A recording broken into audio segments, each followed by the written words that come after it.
Boa noite, galera. Vocês estão bem? Estão bem mesmo? Galera do dia você já conhece, já sabe. Gente, é sempre uma honra estar presente, pregando, nem se fala. Tá sempre uma tremedeira, uma suadeira na mão, uma dor de barriga. Mas o Senhor é bom o tempo todo. Gente, queria pedir que vocês abrissem as vossas Bíblias em Mateus capítulo 4. Nós leremos do versículo 18 ao 22. Mas enquanto vocês abrem, eu queria fazer uma perguntinha para vocês aqui.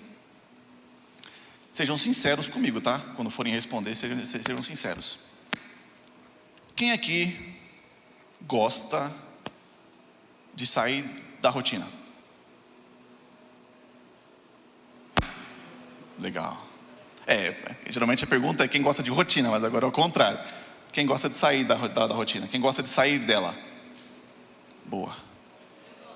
E quem gosta de rotina? Quem gosta de fazer o seu dia, de ter tudo bem planejadinho ali? Amém. Mas qual que você gosta mais? Boa, é isso aí. Aí complicou, irmão. Aí você não me ajuda. É isso mesmo. Mas vamos lá. Por que eu estou fazendo essa pergunta? É super normal o ser humano não gostar de sair da rotina, porque nós fomos programados para isso. O nosso cérebro, ele faz automações. Automaticamente ele pega as ações que são repetitivas e decorrentes no dia, e ele automatiza isso. Então logo, coisas que nós pensávamos em fazer, nós não pensamos mais, nós fazemos automaticamente. Por exemplo, quantos aqui dirigem carro? Dirigem moto, sei lá, pilotam alguma coisa. Beleza. Há mais de 2 anos. Todo mundo? Há menos de 2 anos também, mas vamos colocar mais tempo.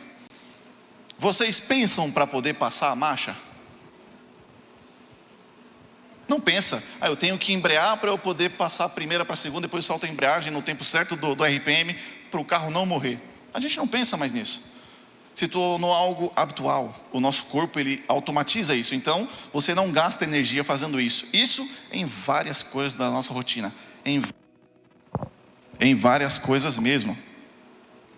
E o versículo que nós iremos ler hoje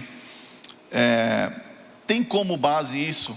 Porque Cristo chama Pedro, ele chama André, chama o Tiago, chama seu irmão para saírem da rotina. Todos conseguiram encontrar? Mateus 4, iremos do 18 ao 22. Caminhando junto ao mar da Galileia, Jesus viu 2 irmãos, Simão, chamado Pedro, e André, que lançavam as redes ao mar, porque eram pescadores. E disse-lhes: vinde após mim, e eu vos farei pescadores de homens. Então eles deixaram imediatamente as redes e o seguiram. Passando adiante, viu outros 2 irmãos, Tiago, filho de Zebedeu, e João, seu irmão, que estava no barco em companhia do seu pai, consertando as redes. E chamou-os. Então eles, no mesmo instante, deixando o barco e seu pai, os seguiram. Senhor, muito obrigado pela tua palavra, obrigado pela tua presença, obrigado por essa dádiva de estarmos aqui presentes, Pai. Que o teu Espírito Santo esteja sobre nós, que nossos corações estejam abertos a receber a tua palavra e o que o Senhor quer nos ensinar, Pai. É que eu te peço, te agradeço. Amém. Bom, já falamos aqui que o ser humano não gosta de sair da rotina. É super normal. Por exemplo, alguém que não acorda cedo. Quando começa a acordar cedo, não parece que você está flagelando o seu corpo. Meu Deus, eu não consigo fazer nada, eu fico o dia inteiro com sono. Mas quando nós conseguimos encaixar isso com uma rotina, nós fazemos o quê? Normalmente. Quem aqui tem costume de acordar cedo? Levanta a mão. Sem mentira, hein, gente? Os jovens acordam cedo, hein? Olha só, que bênção, aleluia. Mas é um exemplo. Quando hoje em dia, quem acorda cedo não consegue dormir até mais tarde. O corpo já é automático, ele já faz automaticamente. Outro exemplo também bem claro é quem não gosta de ler. Quem não consegue ler... O Jorge já levantou a mão. Calma, não foi uma pergunta, foi só um exemplo. Quem não gosta de ler, é muito difícil começar a ler alguma coisa. Mas depois que a gente acostuma e cria um hábito, isso faz parte da rotina, nós não ficamos mais sem. Isso se torna algo precioso em nosso dia. O que eu quero dizer aqui sobre os discípulos é que eles viviam em uma rotina. Eles eram pescadores. E por muitas das vezes eles estavam acostumados a fazerem aquilo. O pescador geralmente ele fica o dia inteiro no mar. Fora de temporada ele vai fazer outra coisa no mar, mas em temporada ele está no mar pescando o dia inteiro. Então pode-se imaginar que é algo que se tornou uma rotina. E eles estavam acostumados a fazer isso. Simplesmente irem pescar. Quando o Senhor Jesus Cristo chama eles, algo de extraordinário acontece. O quê? O que a Bíblia fala? Eles largaram e foram. Deixaram tudo e foram seguir Jesus. O primeiro ponto que eu quero tratar com vocês, que o Senhor falou no meu coração, é: Deus não chama quem está parado. Nossa, como assim?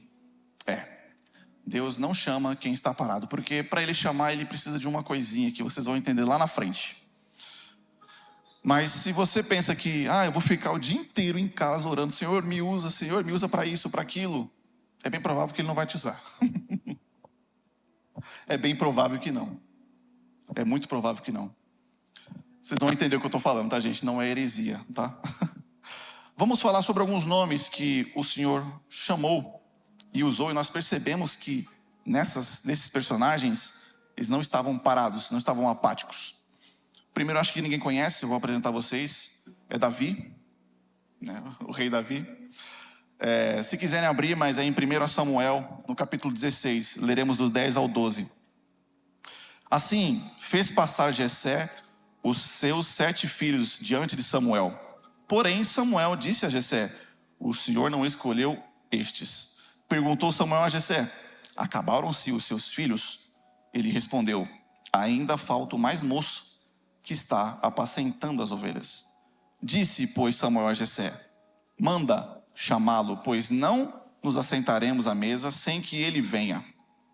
Tomou Samuel o chifre de azeite e o ungiu no meio dos seus irmãos. Daquele dia em diante, o Espírito do Senhor se apossou de Davi. Então Samuel se levantou e foi para Ramá. O que Davi estava fazendo, gente, quando Samuel foi escolher o próximo rei de Israel? Ele estava apacentando, ele estava cuidando das ovelhas. Eliseu, lá em 1 Reis, capítulo 19, verso 19 a 21, diz: partiu, pois, Elias dali e chamou a Eliseu, filho de Safate, que andava lavrando com 12 juntas de bois adiante dele. Ele estava com a 12ª. Elias passou por ele e lançou o seu manto sobre ele. Então os bois, correu após Elias e disse: deixe-me beijar a meu pai e a minha mãe, e então te seguirei. Elias respondeu-lhe: vai e volta, pois já sabes o que eu fiz contigo. Voltou Eliseu a seguir Elias, tomou a junta de bois e os imolou, e com os aparelhos dos bois cozeu as carnes e as deu ao povo e comeram. Então se dispôs e seguiu Elias e o servia. Alguns outros exemplos também: Gideão estava lavrando, Moisés estava apacentando, os próprios discípulos também, eles foram chamados enquanto exerciam algum trabalho, entre muitos outros nomes bíblicos também que a gente tem. Quando Cristo nos chama para segui-lo, Ele nos chama para sermos separados por Ele. Ele nos chama para caminharmos com Ele. Quando Ele nos convida a largar o que estamos fazendo e segui-lo, Ele está preparando um caminho. Quando fala, venha após mim, quer dizer que Ele vai à frente. Ele é o caminho, Ele prepara o caminho. Eu até tomei a liberdade, digamos assim. Ô irmão, Deus abençoe, viu? Eu tomei a liberdade de criar uma palavra entre aspas, né? Quando Deus nos separa, eu coloquei aqui, Ele nos separa para desmundalizar, para tirar o mundo de dentro de nós, dos nossos pensamentos, das nossas ações, das nossas palavras. Quantas das vezes nós vemos que o Senhor, Ele, quando separa alguém, Geralmente ele manda para algum deserto, a pessoa fica sozinha, ou acontece alguma coisa dela perder todo mundo ao seu redor. Quer dizer que o Senhor está separando, Ele está moldando de acordo com o que Ele quer, de acordo com o que Ele deseja. E após nós entendemos isso, que o Senhor não chama quem está parado, nós vamos para o segundo ponto, que é: quem Deus chama, Ele unge.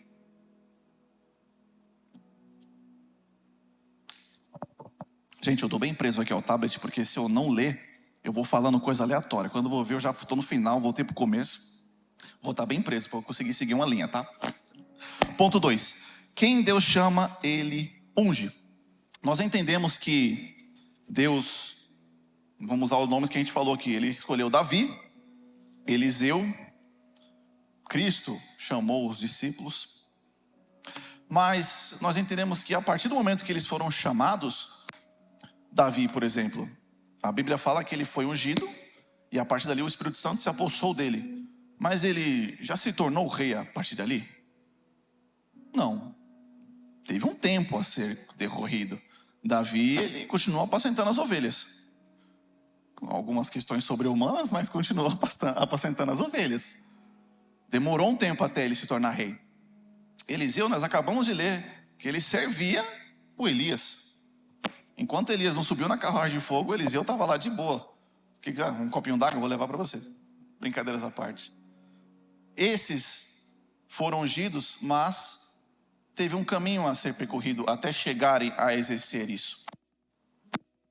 Quando nós voltamos para os discípulos, nós conhecemos os evangelhos e nós entendemos que Cristo vinha à frente, mostrava o que tinha que ser feito, para quando na ausência dele, o Espírito se apossasse dos discípulos e fizessem o mesmo, correto? Todos entendem até aqui? Todos estão me acompanhando? Amém, amém. Só que aqui tem um ponto muito importante, que é onde o Senhor tocou muito ao meu coração. Quando nós muitas das vezes recebemos uma palavra, todo mundo que gosta de receber uma palavra do Senhor, né? Oh, você vai ser usado, o Senhor vai derramar sobre você cura, milagres, você vai operar grandes milagres através do Senhor, do Espírito Santo. A gente já quer sair fazendo as coisas, né? Eu vou botar a mão em cima da mão endemoniada ali, cara, vamos ver o que vai acontecer. Sai, aí o cara tá cheio de pecado, toma um tapa na cara, e aí pronto. Aí, não me ungiu, ungi, mas pô, não é assim, vai devagar. Quantas vezes a gente pensa que a nossa vida vai mudar do dia para a noite? Eu ouvi certa vez uma frase em um congresso e esse pastor falava, ele falava dele, né? Quando ele foi consagrado pastor, ele falava que o pessoal tinha uma ideia sobre ele que, a partir do momento vai ungir o pastor, ele falava que o pessoal pensava que a Bíblia dele levitava. Quando ele pegava, levitava, ele acordava assim, nem pisava o pé no chão. Ele ia levitando até a cozinha, pegava água, tomava. Brincadeiras à parte, ele quis dizer isso, que muitas vezes nós pensamos que quando recebemos uma palavra do Senhor, amanhã nossa vida será outra. Mas na verdade não, continua a mesma coisa, depende de nós, depende de mim e de você, a cada dia nos aperfeiçoarmos em Cristo. E ele falando que a cada dia eles passavam os mesmos problemas que todo mundo. O mesmo problema que eu e você passamos, ele também passava. O Rafa, o nosso líder, está aqui, ele pode dizer, ele é líder do One, mas ele passa problemas como nós. Ele enfrenta como eu e você os mesmos problemas. E a gente pensa, não, é santo, ele não precisa nem pisar nessas escadas aqui, ele chega lá em cima assim, ó. Quem disse que a nossa vida vai mudar do dia para a noite? E com isso nós tentamos, muitas das vezes aqui, nós vemos na verdade, que o fato de Deus ungir a gente, ungir eu, ungir você, não nos faz melhor do que ninguém, minha gente. E é aqui onde muitos caem. Quantas vezes a gente recebe uma palavra, você vai ser usado pelo Senhor, viu? Para poder tocar esse bairro. A pessoa já cresce o nariz. Quem nunca? Quem nunca? E é isso que acontece. Aqui, onde muitos de nós jogamos fora o que Deus tem para nós. nos achamos melhores do que os outros. Só porque o outro não foi chamado para isso, eu sou melhor que ele. Não. Negativo. Eu sou prova disso. Quando nós entendemos que é pelo Espírito Santo, aí sim Ele nos usa. Aí sim nós somos usados por Ele e Ele age poderosamente. Separei alguns exemplos aqui da minha vida. Para quem não sabe, eu toco no louvor. Cara, no começo eu ficava assim, falei, meu Deus, o que eu vou fazer? Eu não sei tocar direito. Até hoje não sei. Mas eu não sei tocar direito, o que eu vou fazer? Aí eu tentava fazer as coisas, dava ruim. O Rafa lembra, é das antigas com a gente. Olha lá. Dava ruim. No GC, quando eu fui convidado a ser líder de GC, eu tremia, eu falava, meu Deus, o que eu vou fazer? Eu não sou igual o Tolaine, que era o líder antes de mim. Eu até falei pro GC esses dias, o cara orava, a gente era curada na minha frente. Eu falei, meu Deus, o líder de GC faz isso? Imagina o pastor. Eu não tenho isso, eu não sei fazer isso. E agora? O que eu vou fazer? No meu casamento, antes de eu casar, eu falei, e agora? Deu ruim. Nunca fui casado. Como é que faz? E amanhã? Porque quando você mora com os pais, tem o pai, né? O pai apertou o calo aqui, ó. Preciso de uma verbinha. Deu ruim. No casamento, não. E aí? É você e você. Para quem é casado aqui, sabe. A esposa só chega com a fatura. Brincadeiras à parte. Chega aqui, ó. Tem que pagar. Um dia antes, de preferência. Brincadeira. Gente, eu tô falando tudo isso porque de mim, quando eu entendi que não sou eu, tanto quando eu estou no louvor, ou quando eu estou liderando o GC, ou no meu casamento, quando eu entendo que é pelo Espírito do Senhor, que Ele opera todas as coisas através de nós, tudo flui. Hoje eu paro e olho para trás, eu falo, meu Deus, como eu fui ingênuo. Falta de conhecimento também, falta de experiência, mas como eu era ingênuo, porque eu achava que era pela minha força, que era pelo meu braço. Era simplesmente eu sentar ali na bateria e tocar. Eu vou fazer porque eu tenho que fazer isso. Não, eu tenho que fazer o que o Senhor quer que eu faça. No GC, eu vou trazer essa palavra porque essa palavra o pastor pregou e vai ser bênção. Não, eu tenho que pregar o que o Senhor quer que eu pregue. O que o Senhor quer que eu ensine aos meus irmãos e quer que eu ensine a mim também. Porque antes de falar com vocês, a palavra... Esse microfone aqui, sei não, hein? Voltando. No casamento, a mesma coisa. A mesma coisa. Hoje nós temos na sociedade algumas visões muito deturbadas sobre o casamento, onde o homem manda, a mulher não. Gente, não tem nada a ver isso. A Bíblia fala que a mulher tem que ser submissa ao homem. O que é ser submisso? É estar debaixo da mesma missão. Ninguém é melhor do que ninguém. Cada um com as suas responsabilidades. Depois que eu entendi isso, que a minha esposa, ela é tão importante quanto eu, que ela me sustenta o meu braço e eu sustento o braço dela, tudo mudou. Tudo mudou. Ser ungido, gente, não nos faz melhores do que ninguém. Amém? E aqui vai chegar a resposta do primeiro ponto, que Deus não chama quem está parado. Por que Deus não chama quem está parado? Porque o nosso chamado tem um preço. E esse preço se chama renúncia.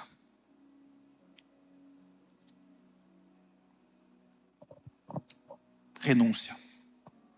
Quando nós entendemos que para ir seguir a Cristo, foi necessário os discípulos falarem, isso aqui fica aqui. Quem não está fazendo nada não tem nada a perder. Vou seguir Cristo, não tenho nada para fazer mesmo. O Senhor não quer isso de mim e de você. O Senhor quer que nós escolhamos seguir Ele, que nós escolhamos a vida que Ele quer para nós. E isso quer dizer o quê? Largar tudo para trás. Queimar as carroças, deixar tudo para trás e seguir a Cristo. De corpo e alma. Deixando tudo para trás, renunciando tudo que tem para seguir a Ele. Por isso que Ele não chama quem está parado, porque o preço é a renúncia. Caminhando para o terceiro ponto. O Senhor quer a nossa dependência. Dependência. Quando os discípulos largaram tudo que tinham e foram seguir Cristo, como que eles se mantinham? Se eles largaram o trabalho, largaram tudo. É isso que o Senhor quer de nós. Dependência dEle. Dependência do mantimento dEle. Dependência da provisão dEle. Quando nós entendemos isso, nós temos um coração quebrantado diante do Senhor e grato a tudo que Ele nos dá, a tudo que nós temos nele. Quando nós compreendemos isso, nós entendemos o amor de Cristo sobre cada um de nós. O que Cristo renunciou quando Ele foi para a cruz foi algo extraordinário, imensurável. É tratado como imensurável a renúncia de Cristo, para que eu e você pudéssemos estar aqui hoje, para que eu e você pudéssemos ter acesso à presença de Deus Pai, que eu e você pudéssemos ser chamados por Ele, sermos participantes da obra. Ninguém entrava para puxar, senão ia ficar também. Olha só a dádiva que eu e vocês temos hoje. O que nós acabamos de sentir aqui agora? Que momento que nós tivemos aqui agora no louvor, gente? Nós sentimos o Espírito Santo tocando em nós. Era palpável. Ele estava presente. Imaginem isso, se abster disso. Olha o quão privilegiados nós somos. O acesso que nós temos. E muitas vezes nós não damos valor a isso. Nós não damos valor ao que Cristo fez por nós. Quantos aqui já agradeceram? Senhor, obrigado pelo Senhor ter se entregado naquela cruz por mim. Eu esqueço às vezes. Estou sendo sincero.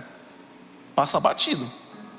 Às vezes chego, tenho que fazer e falo, meu Deus, esqueci. Era para ser fulminado já uma peste dessa, né? Deus leva a fulminar esse miserável. Gente, quantos de nós não agradecemos a Deus por isso? Quando nós entendemos o sacrifício de Cristo, nós renunciamos àquilo que o mundo tem para nós, e nós nos entregamos verdadeiramente ao que Ele tem para nós. Foi isso que os discípulos fizeram quando Ele chamou, venha após mim. Os discípulos largaram tudo e foram com Ele. Os discípulos talvez não sabiam quem era Cristo muito bem. Falaram, esse cara aí diz que é alguma coisa aí, vamos seguir ele para ver. Eu e você temos a certeza, a palavra foi revelada a nós. Nós sabemos quem é Cristo, nós sabemos o que Ele fez. Ainda assim nos tornamos incrédulos. Dentro da igreja, sentados aqui, nesse banco. Quantas vezes o ministro está lá em cima, gente, vamos levantar as mãos, vamos pedir para o Senhor, vem até nós e fala, será? Não sei não, hein? Quantas vezes nós já nos fizemos isso, irmãos? A palavra de Deus diz que Ele quer se revelar a nós. Em Salmo 145, versículo 18, diz, perto está o Senhor de todos os que o invocam, de todos os que o invocam em verdade. Ele acode à vontade dos que os temem, atende-lhes o clamor e os salva. Meus irmãos, o Senhor está disponível para nós o tempo inteiro, em todo momento. Basta renunciarmos ao mundo, basta dizermos sim ao chamado dEle, e através dEle operarmos os milagres que Ele quer que opere. Não depende de mim e de você, meus irmãos. O Senhor tem falado muito forte ao meu coração, já tem um tempo, sobre isso, sobre o que eu tenho tentado fazer com as minhas mãos, permitido Ele fazer, o que eu tenho permitido o Senhor fazer através de mim. Quantas vezes nós tentamos fazer por nossas próprias forças? Ora por alguém, meu irmão, você ora e vai ser curada, mas você não fala nem o nome de Jesus. Quantas das vezes?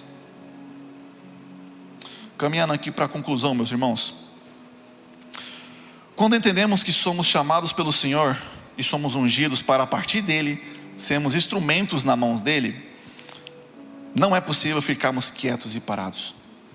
Temos que compartilhar esse amor genuíno de Cristo. Ele se entregou de corpo e alma para que pudéssemos ter acesso à glória do Pai. Aquele que prova o amor de Deus, meus irmãos, não tem saudade do mundo. A minha pergunta para você hoje é: o que tem te segurado? O que tem te impedido de renunciar à sua vida? De renunciar o que você vive todos os dias para se entregar a Deus de verdade, de corpo e alma?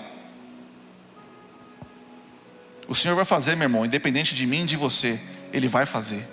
A palavra dEle vai ser pregada, mas Ele, com toda a misericórdia, Ele ainda permite que nós sejamos participantes. E o que nós estamos fazendo para sermos usados por Ele? Jesus nos separa nessa noite, meus irmãos, para irmos pregar as boas novas. E para finalizar aqui, eu queria fazer uma reflexão. Eu queria que todos fechassem os olhos e pensassem no ente querido que vocês têm. Tomara que aos casados sejam seu esposo ou sua esposa, né? Mas, se você não é casado, um ente querido. Pensa numa pessoa querida, que você ama de verdade. De verdade. Pensa aí, rapidinho. De olho fechado ainda, não abra o olho.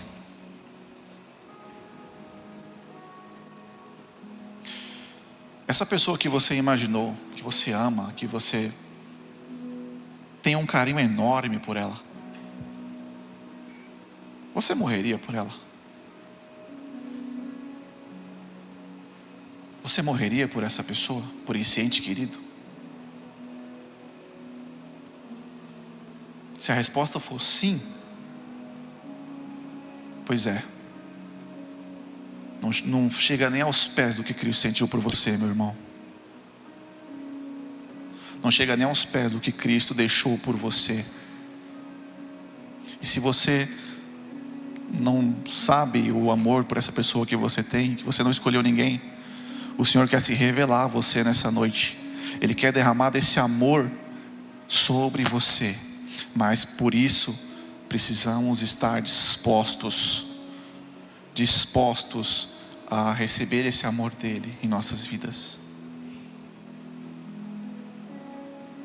Coloque-se de pé nesse lugar.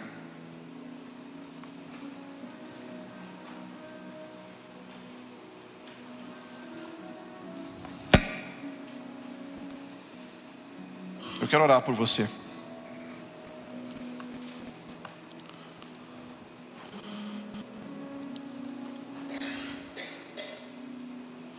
Eu não vou pedir para você vir à frente, nem nada. Mas você que sente que algo te segura, algo te trava, algo te impede de deixar a sua vida, de renunciar àquilo que você tem hoje para seguir a Cristo, se entregar de corpo e alma para Ele verdadeiramente. Coloca a mão no seu coração nesse momento. Nós vamos orar. Senhor, nós te pedimos nesse momento, Pai, misericórdia sobre as nossas vidas. Espírito Santo de Deus, nesse momento, toca no coração dos meus irmãos, Pai. Toca, Senhor, derramando do Teu amor, derramando da Tua graça. Que os meus irmãos, Pai, possam sentir a Tua presença, Pai. Que eles possam sentir o Teu amor, Espírito Santo de Deus. Que não seja uma dúvida, Pai, renunciar a tudo que temos para seguir o Senhor, para exercer o nosso chamado, Pai. Senhor, nesse momento, Pai, eu entrego a Ti as nossas vidas.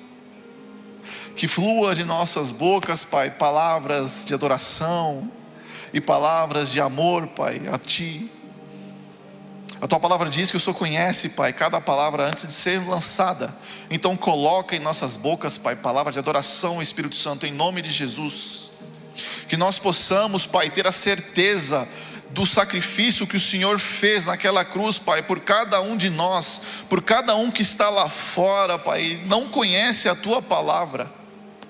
Espírito Santo de Deus, que nós possamos derramar do Teu amor, Pai, mas antes derrama sobre nós, que nós possamos ter a convicção e a certeza, Pai, do Seu sacrifício, do Teu amor por cada um de nós, Pai. Que nós possamos, Espírito Santo, fazer a diferença, Pai, nessa sociedade. Que nós possamos ser o que falta para que eles possam se achegar a Ti, Pai.